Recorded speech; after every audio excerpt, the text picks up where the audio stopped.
YCP ప్రభుత్వంలో ఉండి అప్పుడు గత ప్రభుత్వంలో చేసిన పాపాలను ఈరోజు ఎన్డీఏ ప్రభుత్వం వచ్చినాక మళ్ళా అదే తప్పుదో జనాలను పట్టించుకోండి. మీరు గతంలో తప్పు చేశారు.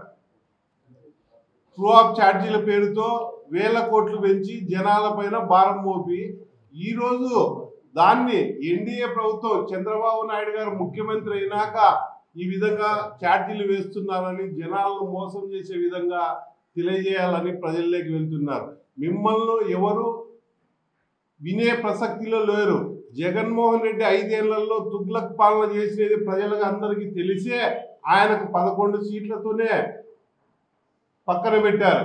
ఈరోజు అదంతా గమనించుకోకుండా జనాలలో ఏదో విధంగా బయటికి వెళ్ళాలి, ఎన్డీఏ ప్రభుత్వం మంచి పేరు వస్తుంది ప్రజలలో అనే ఉద్దేశంతో మీరు ఈరోజు వైసీపీ జగన్మోహన్ రెడ్డి గారు జనాలను తప్పుదో పట్టించే విధంగా ప్రజల కోసం పోరాడుతున్నాను అని అనిపించుకునే విధంగా చేయాలని చూస్తున్నారు.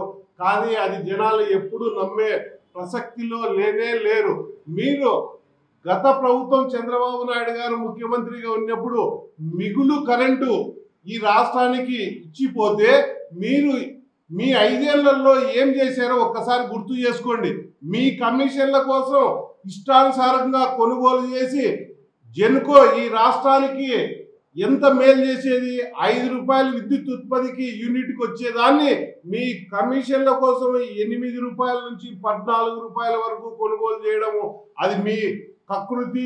ప్రజల సొమ్మును మీరు దోచేసిన విషయం అందరికీ తెలిసిన విషయమే. ఇది గుర్తుపెట్టుకోకుండా ఈరోజు మీరు ప్రజల కోసమే పోరాడుతున్నాం. గతంలో మీరు 2 ఏళ్ల క్రిందట ఈ ఛార్జీలు పెంచాలనే ఆ రోజే నిర్ణయించుకున్నారు. ఈ ఎలక్షన్లలో మీకు అది ప్రాపగండగా ఇబ్బంది జరుగుతుందనే ఉద్దేశంతో పోస్ట్ పోన్ చేసుకుంటా రావడం జరిగింది. మార్చిలో పెంచుతామని కూడా చెప్పారు. అది మీరు చేసిన పాపానికి ఈరోజు ఈ విధంగా జరగాల్సిన అవసరం వచ్చింది.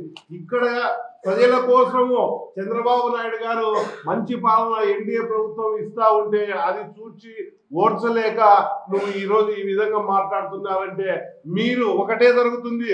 వైసీపీ నాయకులకు లీడర్లకు తెలియజేసేది ఏమంటే మీ పార్టీ నుంచి అంతా పారిపోతున్నారు, మాకు కూడా ప్రజలలో ఉంది, కూడగట్టుకోవడానికి ఏదో చేస్తున్నామనే ఉద్దేశంతో మీ ఉనికి కోసం ఏదో చేస్తున్నారు. కానీ ఇక్కడ మీరు ప్రజల కోసం ఏమాత్రం మేలు చేయలేదు. ప్రజలకు కూడా అర్థమవుతుంది గతంలో చేసిన పాపం, మీరు చేసిన పాపం ఈరోజు మీరే గుర్తు చేసుకునే విధంగా అది జనాలందరికీ తెలుస్తుంది. ఇందాక మా ఎమ్మెల్యే గారు కాళేశ్వరం గారు ఎన్ని కోట్లు గతం నుంచి మీ ప్రభుత్వం వచ్చిన నుంచి పెంచారనేది కూడా క్లుప్తంగా వివరించడం జరిగింది. కానీ మీ మాటలు ఎవరు నమ్మే ప్రసక్తే లేదు. కానీ ఈరోజు మీ వైసీపీ జగన్మోహన్ రెడ్డి గారు పార్టీ అధ్యక్షుడు స్టేట్ కాల్ ఈరోజు ఇచ్చావు.